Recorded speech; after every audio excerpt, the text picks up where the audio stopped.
Bismillahirrahmanirrahim. Assalamualaikum warahmatullahi wabarakatuh.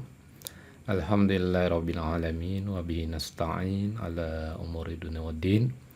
Wassalatu wassalamu ala asrafil anbiya wal mursalin wa ala alihi wa sahbihi ajma'in. Amma ba'du. Berjumpa kembali kita dengan video pembelajaran. Kali ini kita akan membicarakan tentang pembelajaran pendidikan agama Islam pada bab yang ke-6, menguatkan kerukunan melalui toleransi dan memelihara kehidupan manusia, yang merupakan pertemuan yang keempat yang akan membahas tentang hadis yang terkait dengan menjaga kehidupan manusia.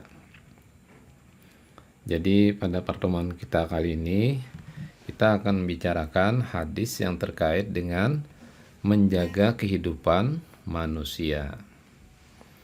Di antara hadis yang berhubungan dengan menjaga kehidupan manusia adalah hadis yang diriwayatkan oleh Abdullah bin Amr bahwa Rasulullah melarang membunuh mu'ahad seperti diriwayatkan Al-Bukhari dalam kitab Al-Jami' As-Sahih juz 4 disebutkan. Hadisnya adalah sebagai berikut. An Abdullah bin Amrin anin Nabi sallallahu alaihi wasallam qala man qatala nafsan mu'ahadan lam yarih raihatal jannah wa inna rihaha la yujadu min masirati arba'ina ama rawahul Bukhari. Artinya diriwayatkan dari Abdullah bin Amr dari Nabi Muhammad sallallahu alaihi wasallam. Beliau bersabda, barang siapa yang membunuh mu'ahad atau orang non-muslim yang mendapatkan janji jaminan keamanan dari orang muslim, tidak akan dapat mencium harumnya surga. Padahal harumnya dapat dicium dari perjalanan 40 tahun. Hadis riwayat Al-Bukhari. Jadi bagi orang yang membunuh mu'ahad atau orang non-muslim yang sudah mendapatkan janji keamanan dari orang muslim, maka dia tidak akan dapat mencium bau harumnya surga. Padahal harumnya itu dapat dicium dari perjalanan 40 tahun. Jadi jauh sekali dia dari surga. Berarti dia dimasukkan dalam api neraka dan dijauhkan daripada surga dengan sangat jauh karena perjalanan 40 tahun. Dapat kita bayangkan bagaimana jauhnya kalau orang sudah berjalan dalam 40 tahun. Dalam hadis lain Nabi SAW juga menjelaskan larangan seorang muslim menjolimi mu'ahad, tidak memerangi orang muslim dan mendapat jaminan keamanan tadi ya, sebagaimana diriwayatkan Abu Daud yang tertulis dalam kitab Sunan Abi Daud juz ketiga disebutkan Rasulullah SAW mengingatkan beberapa hal yang tidak boleh dilakukan kepada mu'ahad, yakni tidak boleh menjoliminya. Jadi kita tidak boleh menjolimi mu'ahad, ya kan? Kemudian melanggar janji yang telah diberikan untuk keamanan kepada mereka. Berbuat jolim tidak boleh, melanggar janji pun kita dilarang. Membebani sesuatu di atas kemampuan mereka juga dilarang, dan mengambil sesuatu milik mereka tanpa ada kerelaan dari mereka. Jadi kita dilarang membebani mereka, juga mencuri atau mengambil barang mereka tanpa mereka itu rela kepada kita. Nabi mengancam bahwa yang melakukan itu akan dituntut oleh beliau kelak di hari kiamat. Jadi siapa yang melakukan tersebut melanggar apa yang sudah disebutkan oleh Nabi itu, maka akan dituntut oleh Rasulullah nanti pada hari kiamat. Yang menarik lagi bahwa agama Islam adalah suatu perbuatan yang memberikan isyarat mengancam kepada saudaranya, termasuk perbuatan yang dilarang.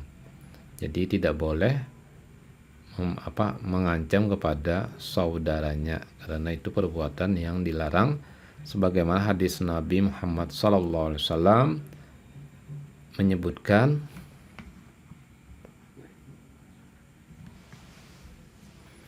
hadisnya berbunyi, an Abi Hurairah yaqulu qala Abul Qasim Rasulullah sallallahu alaihi wasallam man asyara ila akhihi bihadidatin fa innal malaikata tal'anuhu hatta wa in kana akhahu li abihi wa ummi, rawahu Muslim. Artinya ya, dari Abu Hurairah ia berkata, Rasulullah SAW bersabda, barang siapa yang memberikan isyarat mengacungkan senjata tajam kepada saudaranya, maka sungguh para malaikat melaknatnya, meskipun saudaranya itu saudara kandung sebapak atau saudara kandung sebapak seibu ya. Hadis riwayat Muslim. Jadi mengancam orang lain dengan mengancungkan senjata kepada sesama Muslim atau saudara kita, walaupun saudara kandung, itu maka para malaikat melaknat orang tersebut ya. Jadi jangan sampai mengancam-ancam kepada orang lain, memberikan rasa tidak aman. Jadi Rasulullah melarang kita mengancam saudara kita, apalagi dengan senjata ya, sehingga di sini disebutkan bahwa malaikat akan melaknatnya. Kemudian dalam hadis lain, kemudian hadis di atas menjelaskan sangat berharganya kehormatan seorang muslim, sehingga dilarang keras untuk menakut-nakuti dan membawa sesuatu apapun yang dapat menyakiti dan mengganggu orang lain. Jadi kita tidak boleh mengganggu kehormatan orang muslim dengan menyakiti atau mengganggunya. Kemudian bagi yang menumpahkan darah, dalam hadis Nabi Muhammad SAW ditegaskan nanti di akhirat dia termasuk orang yang bangkrut, orang yang membunuh orang muslim, maka dia nanti termasuk orang yang rugi, bangkrut, meskipun dia dalam hidup di dunia rajin sholat, puasa, dan zakat.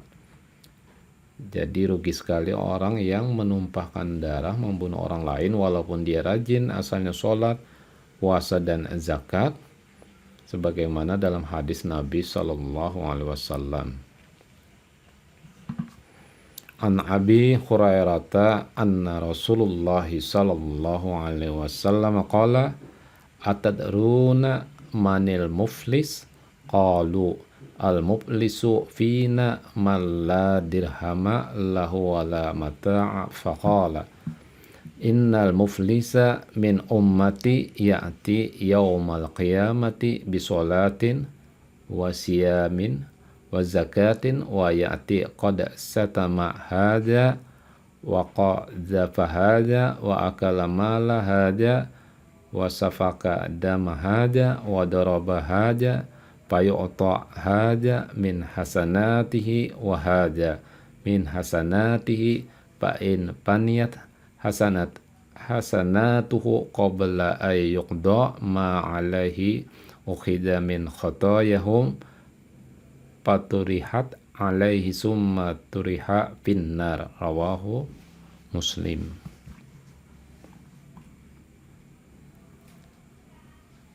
Dari Abu Hurairah radhiyallahu an bahwasanya Rasulullah sallallahu alaihi wasallam bersabda, takutkah kamu siapakah orang yang bangkrut itu?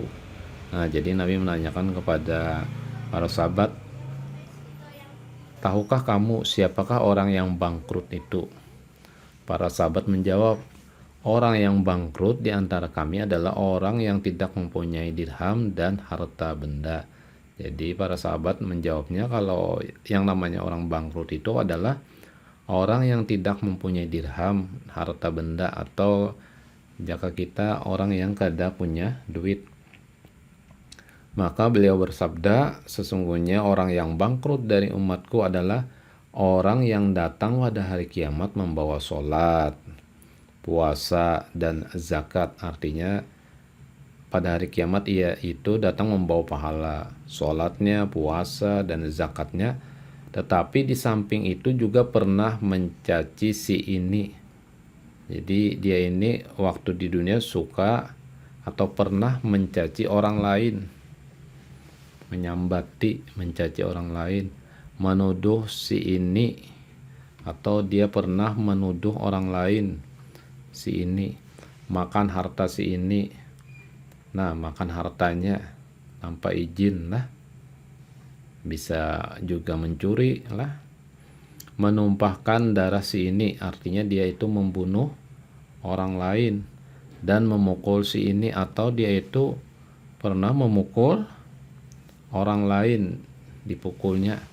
Maka kebaikannya diberikan kepada si ini dan kebaikannya diberikan ke si ini nanti. Maka pahala-pahala yang dia bawa tadi, pahala sholat, puasa, zakatnya itu akan diberikan kepada orang yang dia zalimi tadi, kepada si ini dan si ini.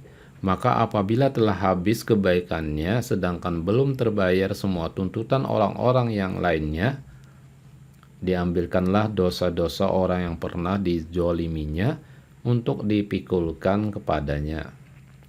Kemudian ia dilemparkan ke neraka. Hadis riwayat Muslim. Jadi orang yang bangkrut pada hari kiamat, dia itu datang dengan pahala sholat, puasa, dan zakat, tapi orang lain banyak yang dia zolimi. Misalnya dia pernah mencaci maki orang ini, menuduh, makan hartanya, atau menumpahkan darah, atau memukul. Maka orang-orang itu nanti akan menuntut di hari kiamat kepada orang tersebut dan dibayar dengan pahala-pahala sholat, puasa, dan zakatnya tadi. Bila habis pahalanya tadi, maka dosa-dosa orang yang dia zolimi itu akan diberikan kepadanya. Pahala kita habis, dosa kita bertambah. Nah, maka orang tersebut akan dilemparkan ke neraka kalau orang itu melakukan apa yang disebutkan oleh Nabi tadi. Makanya dinamakan orang itu bangkrut, karena asalnya dia banyak punya pahala, malah habis pahalanya untuk membayar hutang-hutang atau kejoliman yang dia pernah lakukan, dan dosa orang diberikan kepadanya. Itulah bangkrut yang sebenarnya. Hadis riwayat Muslim. Artinya kalau di dunia masih bangkrut mungkin bisa ditolong atau dibantu. Kalau sudah di akhirat ini, bagaimana lagi orang mau menolong kalau sudah dia habis pahalanya, kemudian mendapat dosa-dosa yang banyak dari orang-orang yang dijoliminya, dan dia dimasukkan ke dalam neraka. Ini merupakan satu tempat yang sangat menyeramkan atau menakutkan kalau sampai dimasukkan dalam api neraka. Dari penjelasan Quran Surah Al-Maidah ayat 32 dan hadis-hadis terkait yang berkaitan dengan memelihara manusia di atas merupakan dasar bagi kalian sebagai pelajar SMA dan SMK dan calon pemimpin muslim masa depan, seharusnya menjadi duta dalam menebarkan kedamaian di Negara Kesatuan Republik Indonesia NKRI,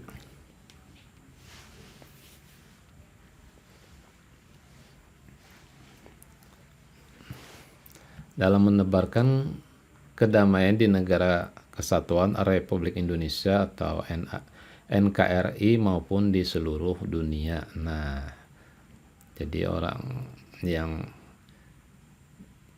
kalian sebagai pelajar SMA dan SMK ini diharapkan menjadi duta dalam menebarkan kedamaian ya.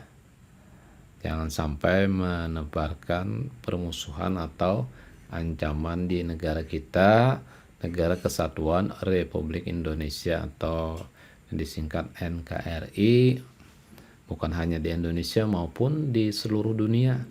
Setidaknya hal tersebut dimulai dari diri kalian sendiri, mulai dari yang kecil, mulai sekarang, dan juga untuk menebarkan Islam yang rahmatan lil alamin. Jadi memberikan rahmat bagi seluruh alam Islam itu ya. Demikian isi daripada pertemuan kita kali ini yang berkenaan hadis tentang memelihara kehidupan manusia pada bab yang ke-6, dan ini merupakan pembahasan yang terakhir pada bagian yang keempat di bab 6 ini dalam pertemuan yang keempat. Mudah-mudahan pertemuan kita ini memberikan manfaat kepada kita semua. Mohon maaf apabila terdapat kesalahan dan khilafan. Wabillahi taufiq wal hidayah. Assalamualaikum warahmatullahi wabarakatuh.